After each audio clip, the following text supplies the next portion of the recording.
ফেনী ধলিয়া ৩ নং ওয়ার্ডে বন্যা কবলিত এলাকায় মানুষের পাশে সহযোগিতার হাত বাড়িয়ে দিয়েছে মালদ্বীপ বিএনপির সহ দপ্তর সম্পাদক প্রবাসী আব্দুল মান্নান।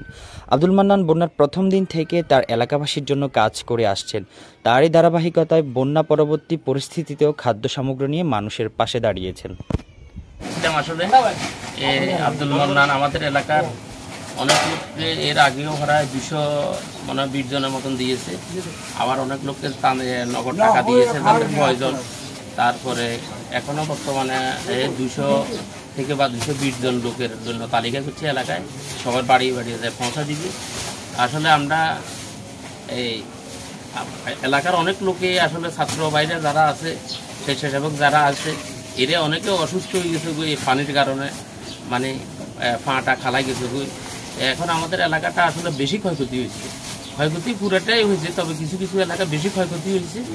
এখন আমি দেশবাসী যারা অর্থশালী আছেন সবাই সহযোগিতা কামনা করছি। ধরিয়ে নিয়ে 3 নম্বর ওয়ার্ডের দিকে একটু নজর দিকে রাখার জন্য বলছি এবং কি সবার দোয়া কামনা করছি। আর মান্নান যেভাবে আমাদের পাশে দাঁড়িয়েছে সবসময় যেন দাঁড়াতে পারে, ওনার জন্য দোয়া করি, ওনার ব্যবসা বাণিজ্য উন্নত হোক। প্রবাসী মান্নান মামা আমাদের এলাকার জন্য যে ত্রাণ সামগ্রী নিয়ে আসছে প্রথম দিন থেকে শুরু করে এই পর্যন্ত যতগুলো করতেছে ওনার সাথে একসাথে কাজ করে, এখানে আমরা স্বেচ্ছাসেবী যারা আছি সবাই মিলে একসাথে কাজ করে আমাদের অনেক ভালো লাগতেছে।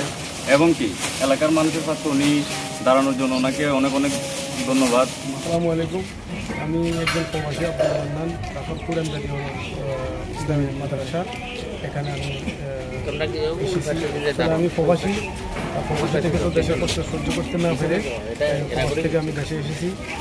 বন্যার শুরু থেকে যেটুকু সাহায্য করতে পেরেছি এলাকার মানুষজনকে এখানে, তবে আমার কাছে খুব ভালো লাগছে।